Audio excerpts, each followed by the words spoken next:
ang mundo ay lumapit ng isang hakbang sa isang ganap na digmaan sa pagitan ng NATO at Rusya. At lahat ito ay dahil sa isa na namang matapang at mapang-udyok na hakbang ng Rusya. Sa Kaliningrad, itinutok ng Kremlin ang kanilang mga Iskander ballistic missiles sa Poland. Nagpadala na ng tropa ang NATO, tumataas ang tensyon, at nag-aabang ang mundo kung ano ang susunod na mangyayari. Nagsimula ang bagong pangyayari noong Setyembre 10 nang maglunsad ang Russia ng sunod-sunod na drones at missiles sa Ukraine. Sa unang tingin, mukhang normal lang iyon. Dahil madalas namang binobomba ng Russia ang Ukraine gamit Shahid drones at missile strike. Pero iba ang ataking ito dahil ang ilan sa mga drone na iyon, mula 19 hanggang 23 ayon sa opisyal na mga ulat, ay hindi tumigil sa Ukraine. Nagpatuloy sila pakanluran. Tumawid ng international na hangganan papuntang Poland. Isa itong hindi pa nangyayari. Bagaman may mga pagkakataon noon na may mga drone ng Russia na lumampas sa Ukraine, ngayon lang nakita na isang buong grupo ng mga ito ang pumasok sa himpapawid ng ibang bansa. Sa kabutihang palad, agad na kumilos ang Poland. Inaasahan na ng kanilang sandatahang lakas ang ganitong pangyayari. Pinatibay nila ang depensa sa hangganan at gabi-gabing nagpapalipad ng jet bilang paghahanda sa posibleng pagpasok ng drone o misil ng Russia. Handa sila at hindi sila nag-atubili. Kasama ng suporta mula sa Dutch Air Force at iba pang bansa ng NATO, napabagsak nila ang ilang drone ng Russia at walang naiulat na nasawi. Bagamat may isang drone na tumama sa isang tirahan sa isang maliit na baryo na hindi kalayuan sa hangganan, malubhang nasira ang bahay at ang nakaparadang sasakyan sa labas. Ito ang unang beses na ang Poland o anumang NATO na bansa ay napilitang kumilos laban sa ari-arian ng Russia sa sarili nilang himpapawid mula nang magsimula ang digmaan laban sa Ukraine. At napakalaki ng naging epekto nito. Habang itinatanggi ng Russia ang pagkakamali at sinabing hindi target ang pasilidad sa Poland, maraming leader sa Europa at kanluran ang kumonde na sa mga aksyon ng Kremlin. May nagsabi rin na bahagi ito ng plano ng Russia para udyukan ang NATO at subukan ang tugon ng alyansa. Habang nagbabala si Pangulong Volodymyr Zelensky ng Ukraine sa mundo, patuloy na sinusubok ng Moscow ang mga hangganan ng posible. At kung hindi ito makakatanggap ng matinding reaksyon, mananatili ito sa bagong antas ng paglala. Ngayon, may panibagong hakbang ng paglala. Gumalaw ang mga Russian-Iranian na Shahid sa himpapawid ng Poland at NATO. Hindi lang ito isang Shahid na maaaring tawaging aksidente, kundi hindi bababa sa 8 strike drone na nakatutok patungo sa Poland. Isang napakadelikadong precedent para sa Europa. Ang mga susunod na hakbang ay nakadepende sa koordinasyon at lakas ng tugon. Dapat maramdaman ng mga Ruso at ng Rusya na hindi pwedeng palawakin ang digmaan at kailangan itong tapusin. Lalong tumindi ang sitwasyon mula noon nang gawin ng Poland ang mahalagang desisyon na gamitin ang Artikulo 4 ng North Atlantic Treaty. Kinumpirma ng punong ministro na si Donald Tusk na ang pagpapabagsak ng mga drone na nagbanta sa seguridad ay tagumpay para sa sandatahang lakas ng Poland at NATO at nagbabago rin sa kalagayang pampulitika. Kaugnay nito, ang konsultasyon ng mga kaalyado ay naging formal na kahilingan na aktibahin ang Artikulo 4 ng North Atlantic Treaty. Pinapayagan ng Artikulo 4 ang mga kasaping bansa na magsumite ng usaping may kaugnayan sa seguridad ng isa o higit pang kasapi para talakayin sa North Atlantic Council. 8 beses pa lang naitawag ang Artikulo 4 mula nang malagdaan ang North Atlantic Treaty noong 1949.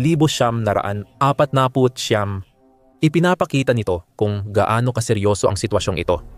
Ngunit tila hindi pa rin ito sapat upang pigilan ang Russia sa karagdagang aksyon. Noong Sabado, Setyembre 13, 2 malalaking hakbang pa ang ginawa ng Kremlin patungo sa isang sigalot laban sa NATO. Una, ang pinaka-nakababahala ay ang paglilipat ng 2 Iskander-M missile system mula Kaliningrad papunta sa bagong lokasyon malapit sa hangganan ng Poland. Ang K-720 Iskander ay short-range ballistic missile na kayang tumama sa target hanggang 500 kilometro, 310 milya ang layo. Maaari itong lagyan ng iba't ibang klase ng warhead, kabilang ang cluster munitions, earth penetrators para sa pagsira ng mga pinatibay na target, electromagnetic pulses para sa anti-radar na misyon, high explosive fragmentation warheads, at fuel-air explosive enhanced blast warheads din.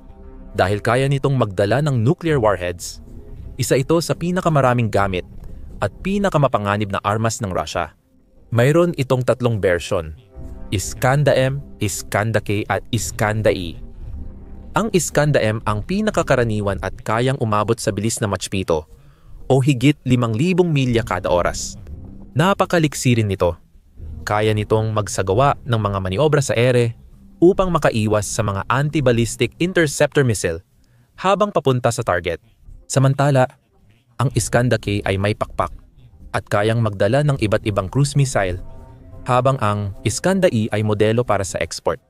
Malawakang ginamit ang Iskanda-M missiles sa digmaan sa Ukraine mula pa noong simula ng pananakop, at lalo itong naging hamon para sa Ukraine noong umpisa.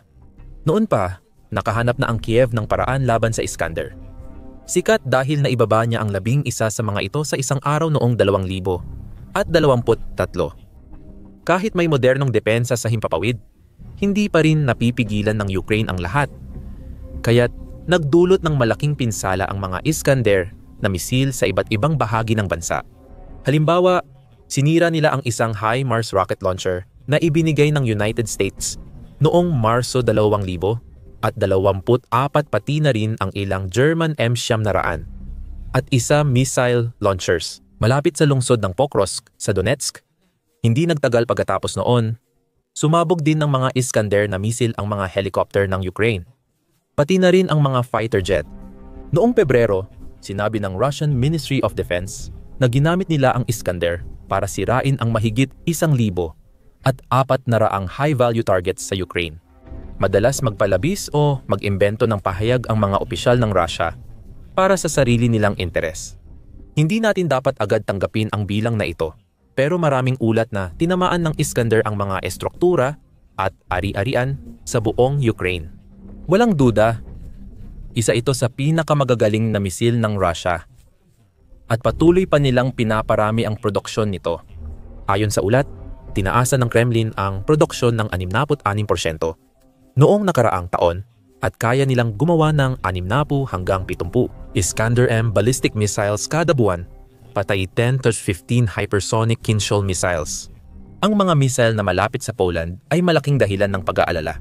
Dapat pasalamatan ang open source intelligence analyst sa pagtukoy ng eksaktong lokasyon ng mga missile launch.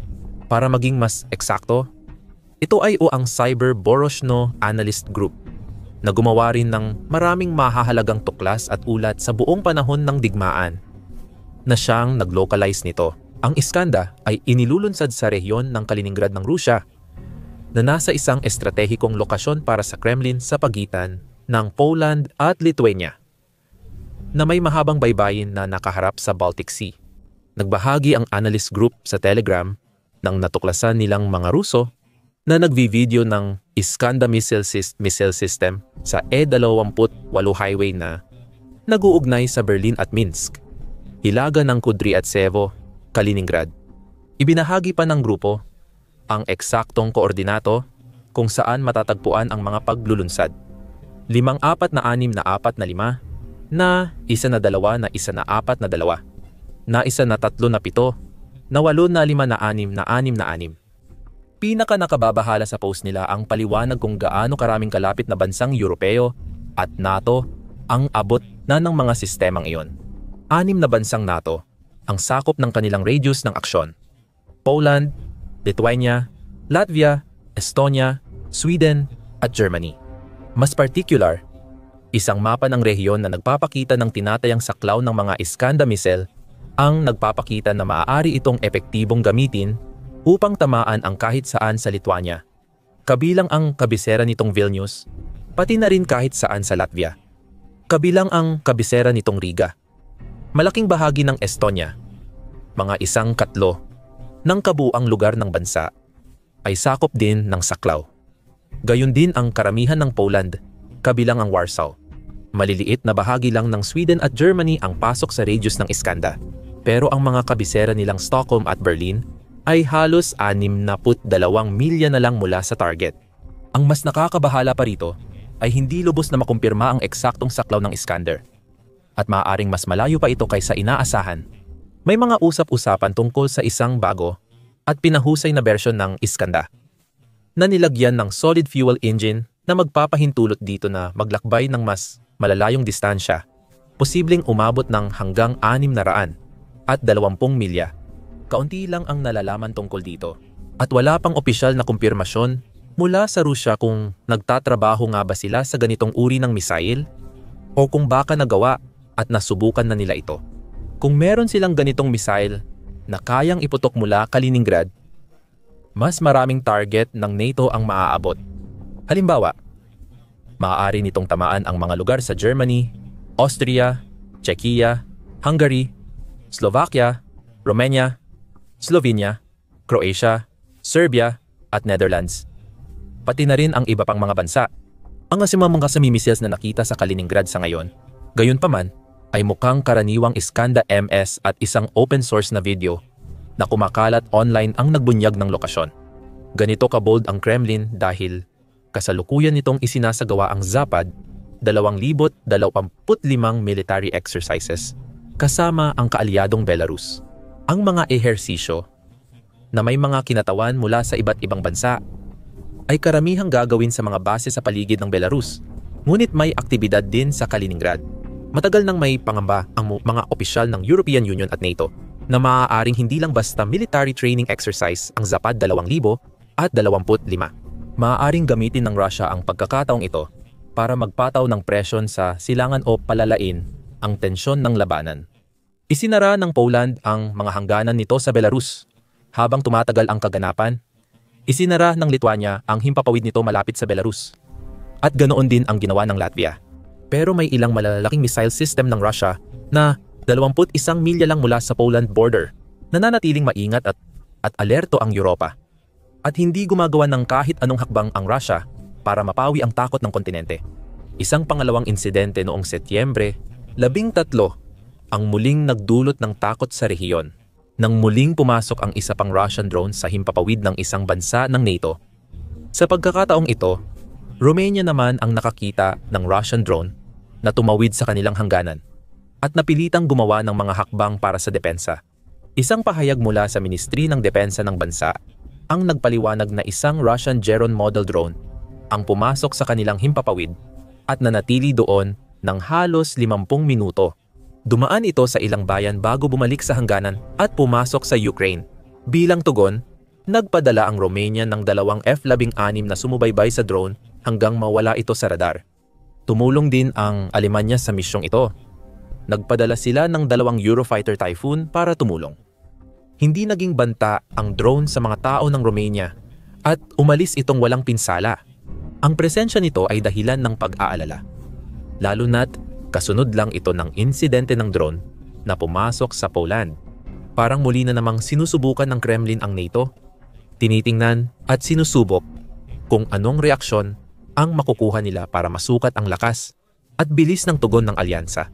Ayon sa pahayag, maring kinondena ng kagawaran ng tanggulan ang iresponsableng kilos ng Federasyon ng Rusya at binibigyang diin na ito ay nagdudulot ng bagong hamon sa seguridad at katatagan ng rehiyon sa lugar ng Black Sea. Ipinapakita rin ng mga insidenteng ito ang kawalang-galang ng Federasyon ng Rusya sa internasyonal na batas. Nag-post si Owanatoyu, kalihim ng ugnayang panlabas, sa X. Nangako siyang iaangat ang kilos ng Rusya sa United Nations General Assembly at nanawagan ng mahigpit na internasyonal na pagsunod sa mga parusa.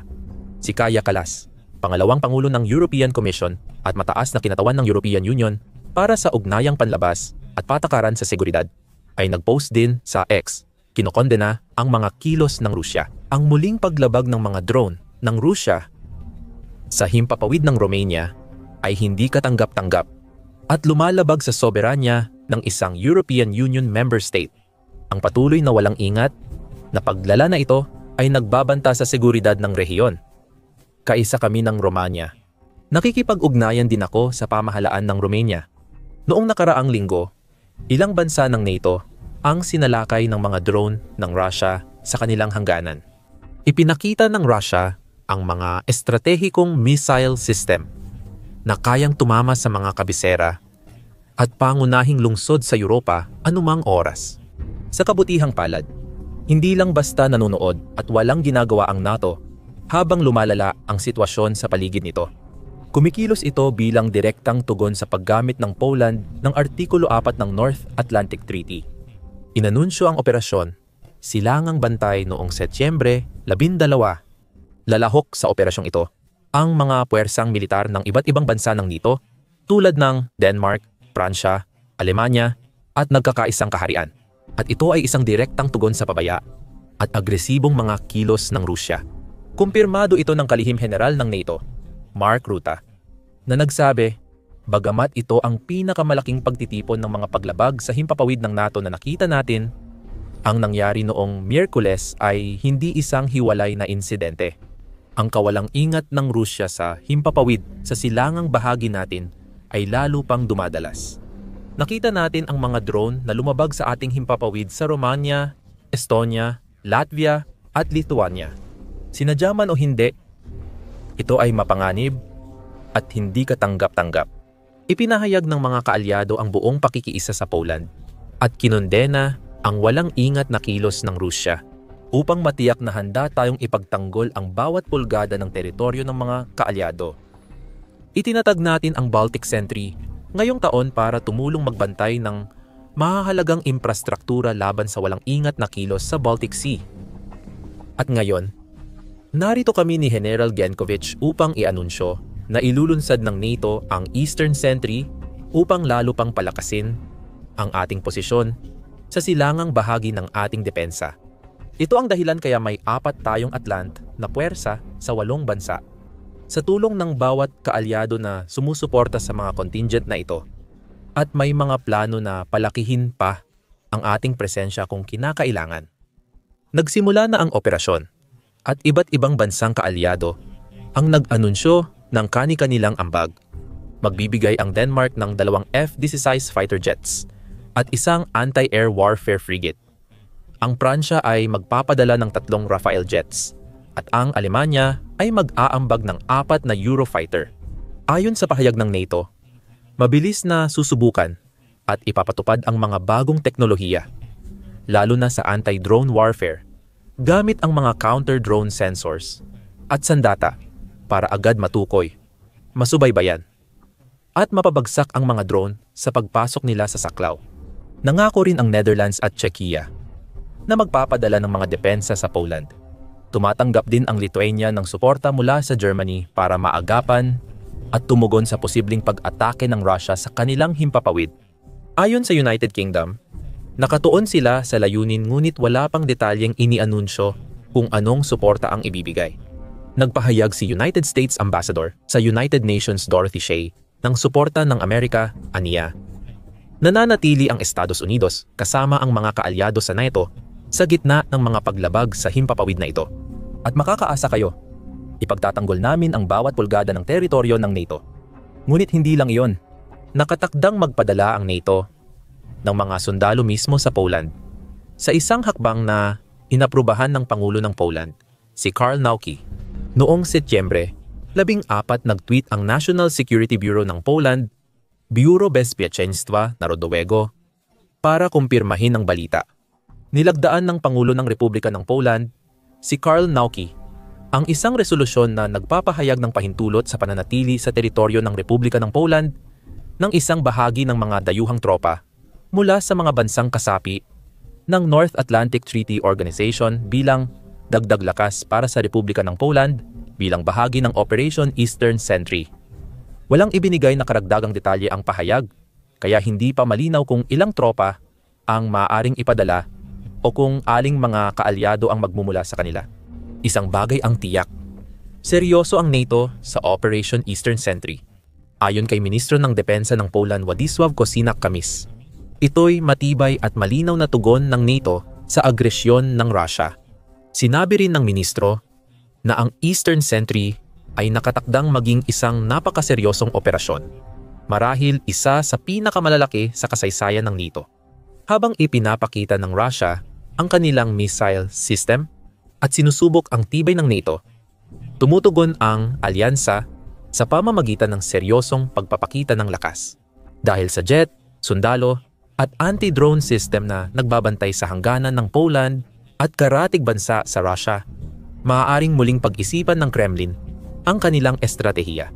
Paulit-ulit na itong nanggulo at malapit nang maranasan ang galit ng NATO.